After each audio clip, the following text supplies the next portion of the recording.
Good evening and welcome back to MCTV News. We have a lot of info coming to you tonight, so stay tuned. I'm Lena Sinatra. And I'm London Brazal. Remember, when visiting a national park, do not pet or feed the wildlife, and most importantly, do not lick strange animals. The National Park Service has now added tongue contact with the Sonoran desert toad among warnings for visitors. People have discovered that the toad's toxic secretions contain a powerful hallucinogenic known as 5-MeO-DMT. It has become popular to smoke this secretion, and now the amphibian faces endangerment in New Mexico. Currently, 5-MeO-DMT is not accepted for medical use despite therapeutic arguments from Hunter Biden and Mike Tyson. It is classified as a Schedule I drug with a high potential for abuse. Winter registration is here. Marist Winter Session allows you to continue learning online throughout your winter break. You get to enjoy some hot cocoa from home, all while getting ahead on your degree. Registration opens November 3rd and closes December 2nd at my.marist.edu. The hours to choose your courses will be from 10:30 a.m. to 11:59 p.m. daily and will end December 2nd at 5 p.m. Courses will run from December 17th to January 13th. If you'd like to learn more information about winter sessions here at Marist, be sure to visit www.marist.edu/wintersession. Another important notice, spring semester course registration has begun. Please be sure to check your email and check in with your advisor to see when your day and time to register are. It is very important that you have your schedule and classes planned out beforehand, and that you know when your time slot is. Also, be sure to check and see if you have any holds on your account. If this is the case, you will not be able to select classes on your given day. Contact your advisor or the registrar's office if you have any questions or concerns.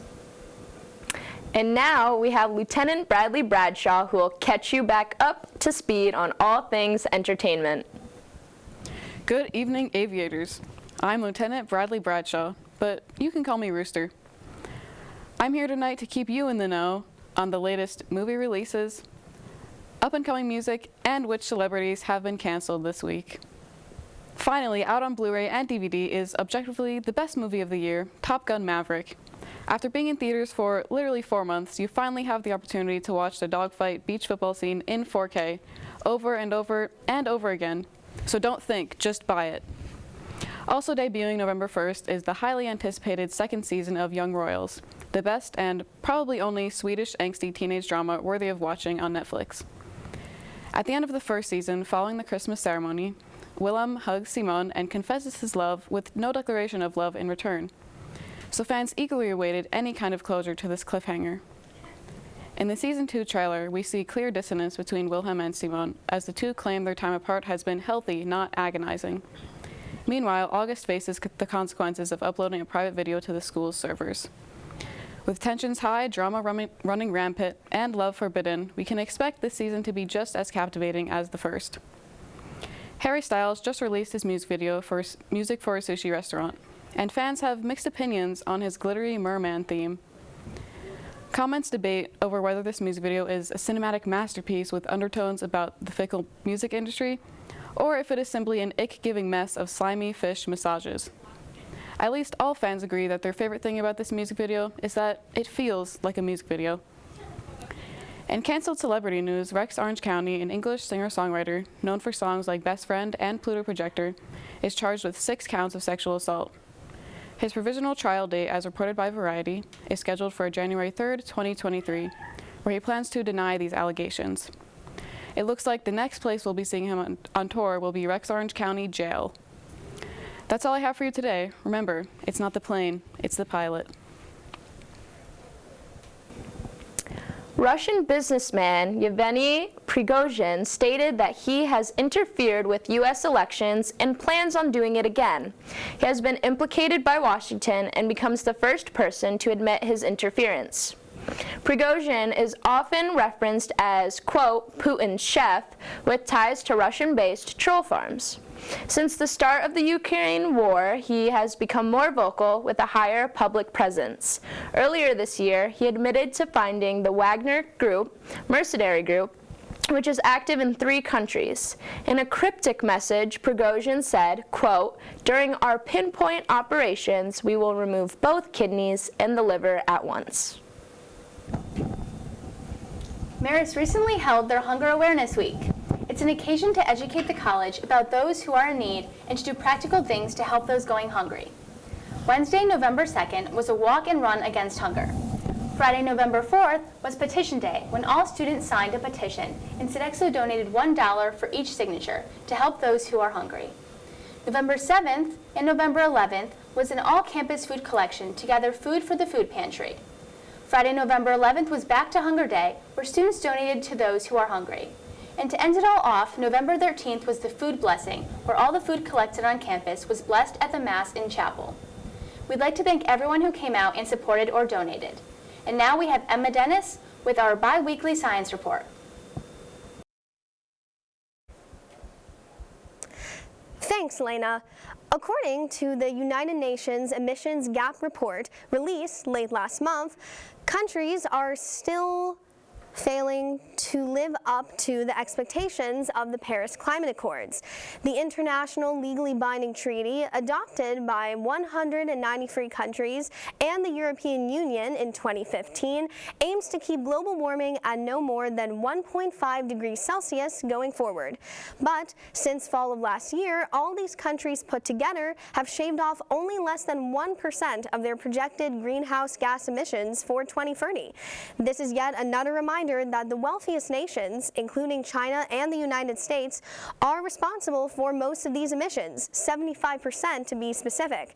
The report is sure to cast a shadow over COP27, the UN's 2022 climate change conference, taking place over the next 2 weeks in Egypt.